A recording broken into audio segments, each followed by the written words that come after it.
Hi friends, welcome back to my channel. ఈరోజు మీకు ఈ సీరియల్లో ఏం జరిగిందో తెలుసుకోవాలి అనుకుంటున్నారా? అయితే వెంటనే మనం సీరియల్లోకి వెళ్ళిపోదాం.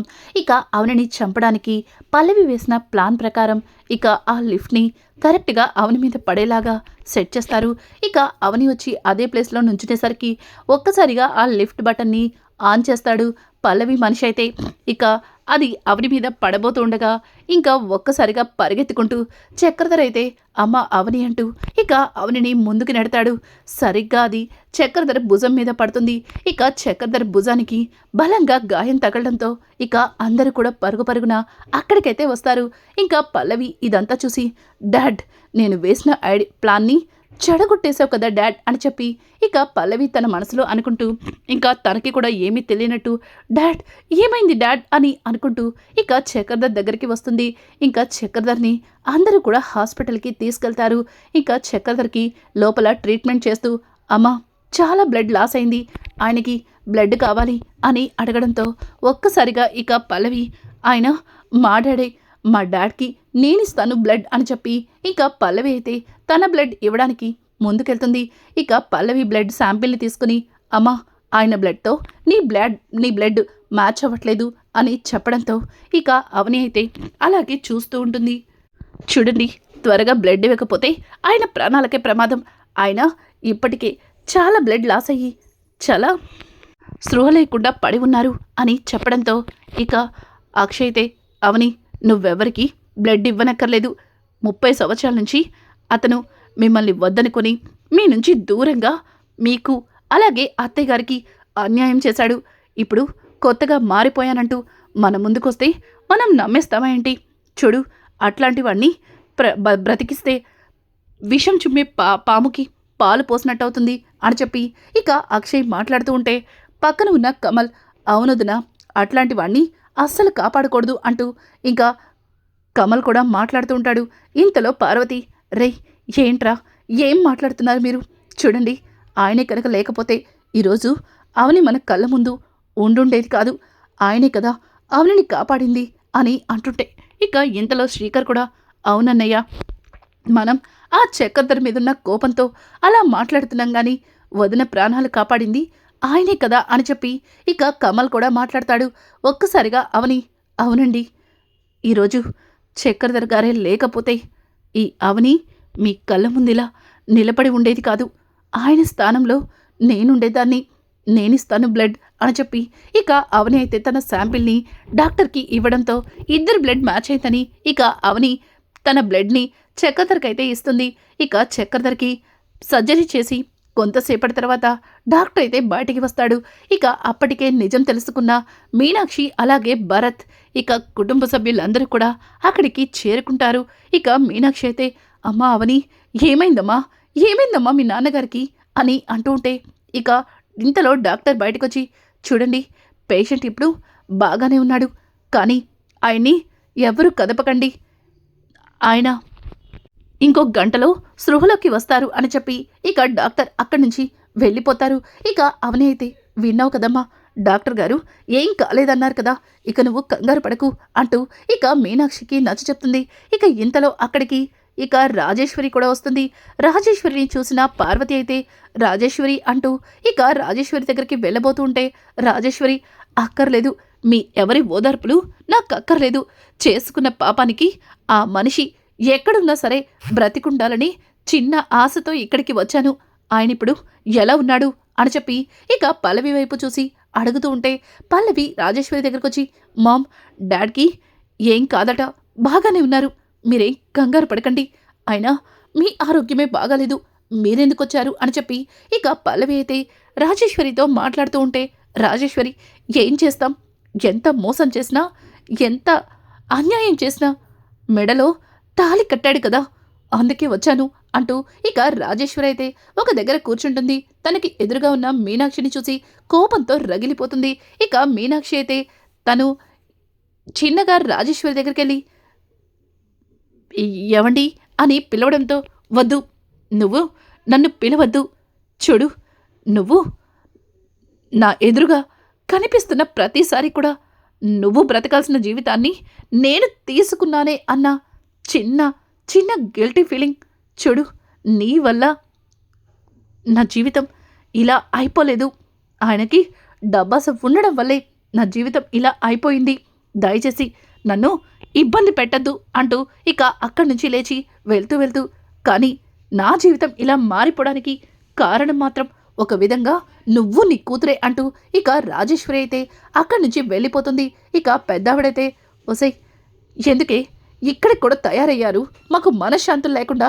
చూడండి, ఎన్ని రోజులు భర్త ఎవరో చెప్పకుండా మా అందరినీ నలుగురిలో తలదించుకునేలా చేశావు. భర్త ఎవరో చెప్పి కనీసం బయటికి అడుగు పెట్టకుండా చేశారు.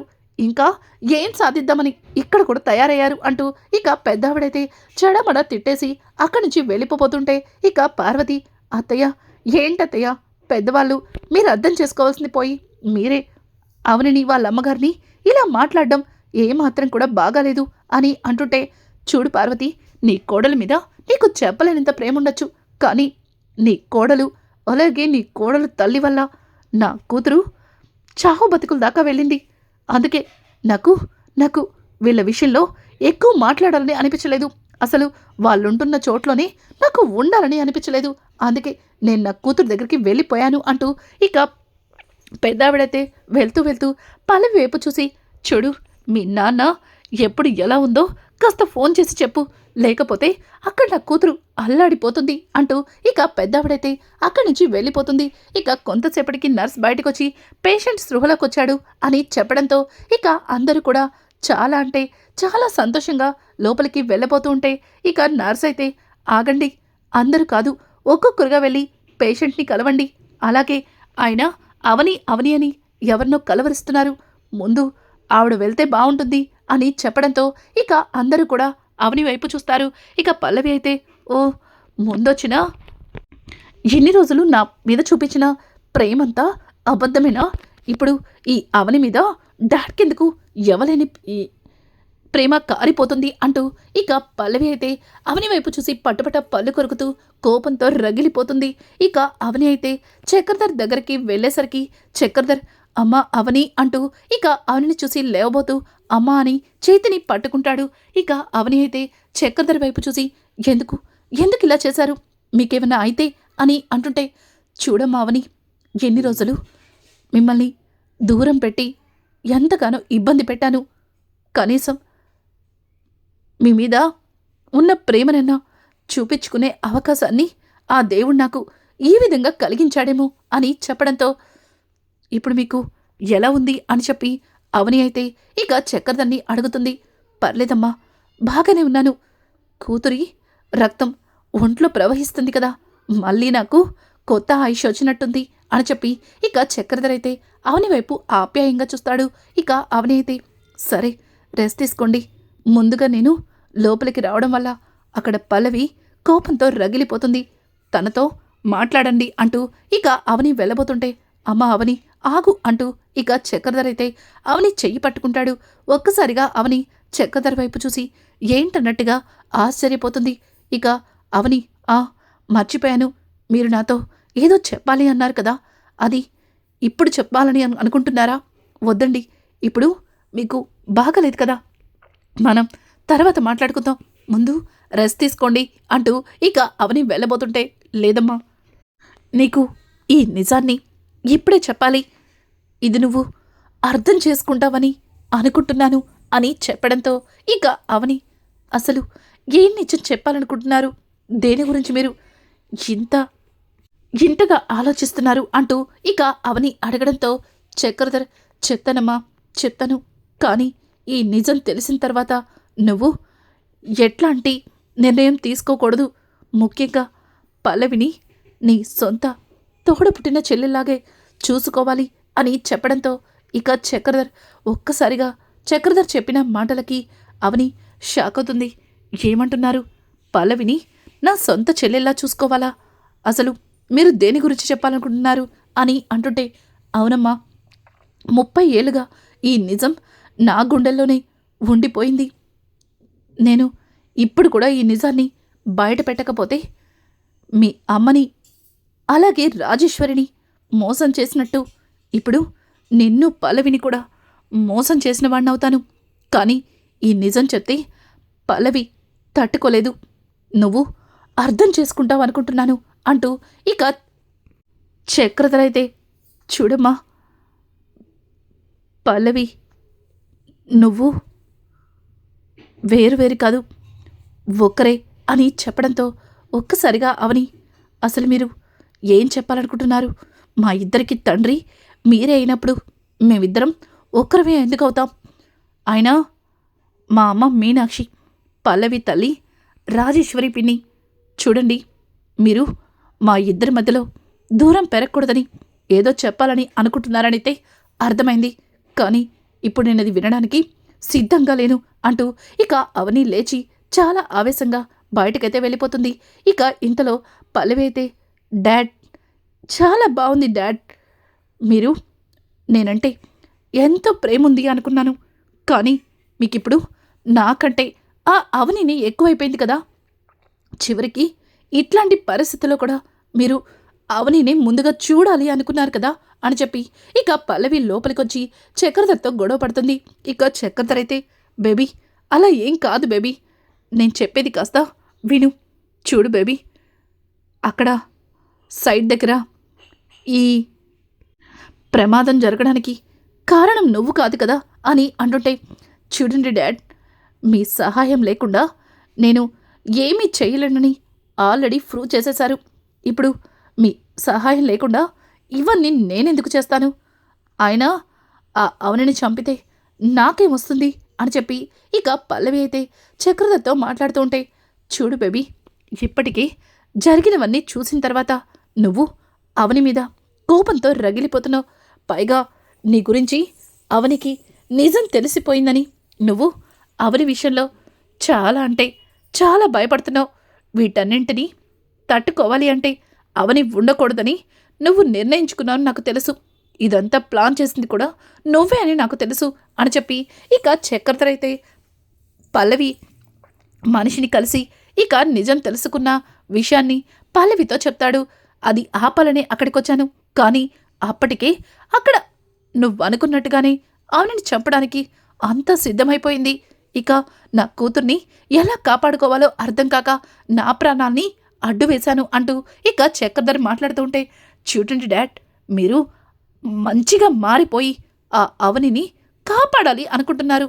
చూడండి, ఒక కూతుర్ని కాపాడాలి అనుకుని మరొక కూతుర్ని చంపుకునేదాకా తీసుకొస్తున్నారు. దానివల్ల నాకు చాలా ప్రాబ్లం. నా మొగుడికి తెలిస్తే నన్ను అక్కడికక్కడే ముక్కల కింద నరికి పోతేస్తాడు. అసలు కమల్ బావ గురించి అంత తెలిసే నువ్వు అవనితో నిజం చెప్పావా? ఇదంతా నీ వల్లే అంటూ ఇక పల్లవి అయితే చక్రధర్ మీద కోపంతో రగిలిపోతూ ఇక చక్రధర్ దగ్గరగా వెళ్తుంది. ఒక్కసారిగా డాక్టర్ లోపలికొచ్చి, చూడండమ్మా, పేషెంట్ని ఇబ్బంది పెట్టద్దన్నాను కదా, ఎందుకమ్మా ఆయన్ని ఇబ్బంది పెడుతున్నారు? ఒకసారి అటు చూడండి, ఆయనకి బీపీ ఎంతగా పెరిగిపోయిందో, కాస్త బయటికి వెళ్తారా అంటూ ఇక డాక్టర్ అయితే పల్లవిని బయటికి పంపిస్తారు.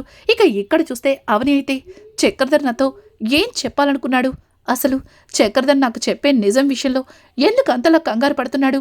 ఏమై ఉంటుంది అని చెప్పి ఇక అవని అయితే ఆలోచనలో పడుతుంది.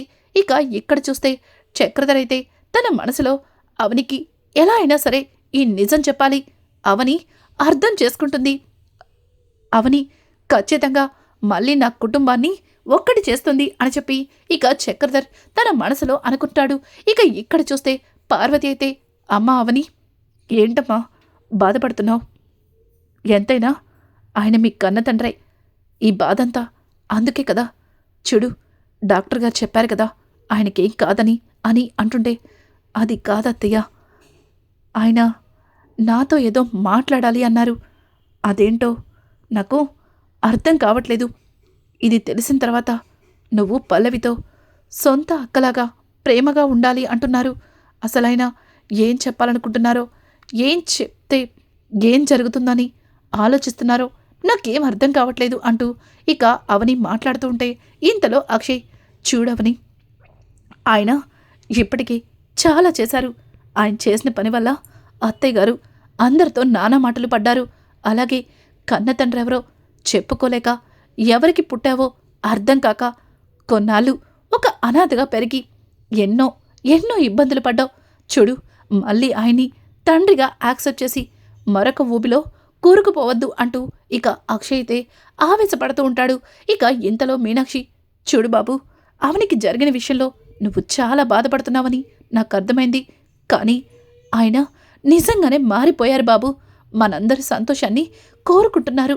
మీరు కాస్త అర్థం చేసుకోండి అంటూ ఇక మీనాక్షి నచ్చ చెప్తూ ఉంటే ఇక అవని అయితే, అమ్మా, ఎంతైనా ఆయన నీకు తాళి కట్టిన భర్త మారిపోతే ఏ భార్య అయినా సంతోషంగానే ఉంటుంది. నువ్వు సంతోషంగా ఉన్నందుకు నిజంగా నాకు కూడా చాలా సంతోషంగా ఉంది. కానీ ఉన్న పలంగా ఆయన్ని నాన్న అని పిలవాలంటే మాత్రం అది నా వల్ల కాదు. పైగా ఆయనని నాన్న అని పిలుస్తూ ఉంటే పల్లవికి నా మీద మరింత కోపం పెరిగిపోతుంది అంటూ ఇక అవని అయితే మీనాక్షితో మాట్లాడి అక్కడి నుంచి వెళ్ళిపోతుంది. ఇక మీనాక్షి అయితే అసలు చక్రధర్ అవనికి ఏం చెప్పాలనుకున్నాడు అని చెప్పి ఇక పార్వతి కూడా ఆలోచనలో పడుతుంది. ఇక ఇది ఇలా ఉండగా ఇంతలో మీనాక్షి చక్రధర్ గదిలోకి వెళ్ళి చక్రధర్ని చూస్తుంది. ఒక్కసారిగా చక్రధర్ మీనాక్షిని చూసి మీనాక్షి అని పిలవడంతో ఇక మీనాక్షి అయితే, ఏమండి, ఏంటండి ఇదంతా? అసలు ఎందుకండి ఇలా చేశారు? మీకేదన్నా జరగరాంది జరిగితే అని అంటుంటే ఇక చక్రధర్, పర్వాలేదు మీనాక్షి, పర్వాలేదు, నాకేమైనా పర్వాలేదు. కానీ నా పిల్లలు ప్రాణాలతో నిండు ఆయుష్ పోసుకొని సంతోషంగా ఉండాలి అంటూ ఇక చక్రధర్ అయితే చాలా ఎమోషనల్గా మీనాక్షికి చెబుతూ ఉంటే ఒక్కసారిగా మీనాక్షి చాలా ఆనందపడుతుంది. పిల్లల కోసం ఆయన ప్రాణాలు కూడా పలంగా పెట్టారని మీనాక్షి తెగ సంబరపడిపోతుంది. ఇక చక్రధర్ అయితే తన మనసులో ఈ విషయాన్ని మీనాక్షితో చెప్తే ఖచ్చితంగా మీనాక్షి అర్థం చేసుకుంటుంది అని చెప్పి ఇక చక్రధర్ అయితే తన మనసులో అనుకుంటాడు. ఇంకా ఇది ఇలా ఉండగా పల్లవి అయితే మీనాక్షి గదిలోకి వెళ్ళడం చూసి కోపంతో రగిలిపోతుంది. అసలు మీనాక్షి లోపలేం చేస్తుందా అని దొంగచాటుగా పల్లవి అయితే చూస్తూ ఉంటుంది. ఇక చక్రధర్ అయితే, మీనాక్షి, ఎన్నో రోజుల నుంచి ఒక నిజం నా గుండెల్లోనే ఉండిపోయింది. దాన్ని ఎవరితో చెప్పాలో అర్థం కాక నాలో నేనే సతమతమైపోతున్నాను. నిజానికి ఈ నిజాన్ని అవనితోనే చెప్పాలి అనుకున్నాను. కానీ ఇప్పుడు అవని ఈ విషయాన్ని విన్న తర్వాత ఎలా రియాక్ట్ అవుతుందో అర్థం కావట్లేదు అని అంటుంటే ఇక మీనాక్షి, ఏమైందండి, దేని గురించి మాట్లాడుతున్నారు అని అంటుంటే అది అది అది అని చెప్పి ఇక చక్రధర్ అయితే మీనాక్షికి చెప్పాలా వద్దా అని తడబడుతూ ఇక ఆలోచనలో పడతాడు. మీనాక్షి అయితే చక్రధర్ చెయ్యి పట్టుకుని, చూడండి, మీరు ఏం చెప్పాలనుకుంటున్నారో నిరభ్యంతరంగా చెప్పండి అంటూ ఇక మీనాక్షి అయితే చక్రధర్ని అడగడంతో ఇక చక్రధర్, మీనాక్షి, 30 ఏళ్ల క్రితం నువ్వు భరత్ విషయంలో పురిటి నొప్పులతో చాలా ఇబ్బంది పడుతున్నావు. అప్పుడు నిన్ను వర్షంలో హాస్పిటల్కి తీసుకెళ్ళాను కదా, అక్కడే జరిగింది. భరత్కి నువ్వు నొప్పులతో ఎలా అయితే ఇబ్బంది పడుతున్నావో అక్కడ రాజేశ్వరి కూడా అదే టైంలో నొప్పులతో ఇబ్బంది పడుతుంది. నీకు తెలియకుండానే రాజేశ్వరిని పెళ్లి చేసుకున్నాను. తనతో సంతోషంగా ఉండాలి అన్నా, అలాగే తన ఆస్తి మళ్ళీ నాకు రావాలన్నా తన ఆస్తి తన పుట్టపోయే బిడ్డలకి ఇస్తానని వాళ్ళ నాన్న చాలా గట్టిగా చెప్పాడు. అందుకే రాజేశ్వరి కూడా అదే హాస్పిటల్లో బిడ్డని కనడానికి వచ్చింది. కానీ రాజేశ్వరి పురిట్లోనే బిడ్డని కోల్పోయింది. ఆ విషయం నలుగురికి తెలిస్తే రాజేశ్వరికి రావాల్సిన ఆస్తి రాదన్న విషయంలో భరత్తో పాటు పుట్టిన పల్లవిని నీ నుంచి దూరం చేశాను. ఆ రోజు నీకు భరత్ అలాగే పల్లవి ఇద్దరూ కవలలు పుట్టారు.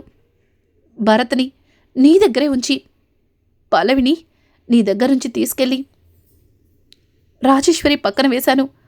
భరత్ పుట్టిన సంగతి నాకు కూడా తెలీదు. మొదటిగా పుట్టిన పల్లవిని తీసుకెళ్ళి రాజేశ్వరి పక్కన పెట్టాను. అలాగే చనిపోయిన బిడ్డని తీసుకొచ్చి నీ దగ్గర పెట్టాను. ఆ దేవుడు నీ మొరని ఆలకించాడేమో, అందుకే భరత్ని కూడా నీకు పుట్టేలా చేశాడు.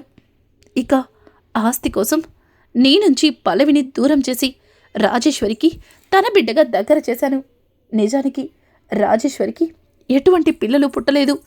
పల్లవి కూడా నీ కన్న బిడ్డే అని చెప్పి ఇక చక్రధర్ చెప్పిన నిజంతో ఒక్కసారిగా ఇక మీనాక్షి కుప్పకూలిపోతుంది. నిజం విన్న పల్లవికి దిమ్మ తిరిగిపోతుంది. ఏంటి ఏంటి నేను నేను ఈ మీనాక్షి కూతున్నా అని చెప్పి ఇక పల్లవి అయితే ఏం చేయాలో అర్థం కాక తనలో తను సతమతమైపోతుంది. ఇక రానున్న ఎపిసోడ్స్లో పల్లవిలో మార్పు వచ్చి మీనాక్షికి దగ్గరవుతుందా, లేక ఆస్తి కోసం ఈ విషయాన్ని మీనాక్షితోనే అంతం చేయాలని ఇక మీనాక్షిని చక్రధర్ని చంపాలని ప్రయత్నిస్తుందా? రానున్న ఎపిసోడ్స్ అయితే మరింత ఇంట్రెస్టింగ్గా మారిపోతున్నాయి. ఈ వీడియో మీకు నచ్చినట్టయితే లైక్ చేసి సబ్స్క్రైబ్ చేయడం మాత్రం మర్చిపోకండి. Thanks for watching. Hi friends, welcome back to my channel. ఈరోజు మీకు ఈ సీరియల్లో ఏం జరిగిందో తెలుసుకోవాలి